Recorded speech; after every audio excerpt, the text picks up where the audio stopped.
కఫాలా system అనేది only Saudi అరేబియాకి మాత్రమే పరిమితమైందా, లేదంటే గల్ఫ్ దేశాలంటే చాలా దేశాల లిస్ట్ జాబితా వస్తుంది, సో ఆ దేశాలన్నింటిలో కూడా ఇలాంటి వ్యవస్థ ఉందా? పేరు ఏదైనా సరే ఇలాంటి వ్యవస్థనే ఉన్నది సార్. మంచి మంచి ప్రొఫెషనల్స్ కూడా వాళ్ళ పాస్పోర్ట్ ఆ యజమాని దగ్గర కానీ కంపెనీస్ దగ్గరనే ఉండడం వలన యాక్చువల్గా అట్లా ఉండకూడదు.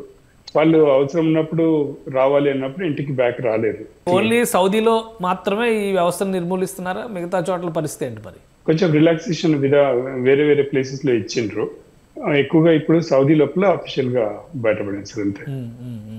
ఎలా మన వాళ్ళకి ఎలా ప్రయోజనం కలుగుతుంది? ఎందుకంటే చాలా కేసులు మనం చూస్తున్నాం. దుబాయ్లో ఇరుక్కుపోయారు, గల్ఫ్లో ఇరుక్కుపోయారు, పేర్లు చెప్పినా కానీ కువైట్లో ఇరుక్కుపోయారు, ఇట్లాంటి రకరకాల ఏరియాస్ పేర్లు చెప్తా ఉంటారు.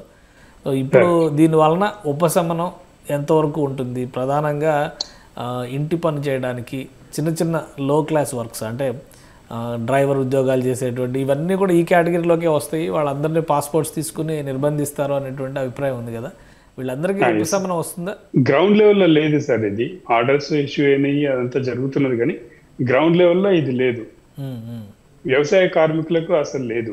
సో ఉపశమనం అనేది ప్రాక్టికల్ గా జరిగినప్పుడే మనం వచ్చింది అని చెప్పొచ్చు, కానీ ప్రస్తుతానికైతే ఏమీ లేదు. అంటే వ్యవస్థ అధికారికంగా రద్దు చేయడం వలన పెద్దగా ప్రయోజనం కలగదంటారా? పేపర్ కి డాక్యుమెంటేషన్, డొమెస్టిక్ లాస్ కానీ అదర్స్ చాలా బాగుంటాయి. అక్కడ వెళ్తే ఇప్పుడే వెళ్ళాలి అనిపిస్తుంది, కానీ అది జరగడం లేదు సార్. ఓకే. సో ఓన్లీ సౌదీలోనే అటువంటి పరిస్థితులు ఎదురవుతాయా? అన్ని జీసీసీ కంట్రీస్ లో ఇదే విధంగా ఉన్నది సార్.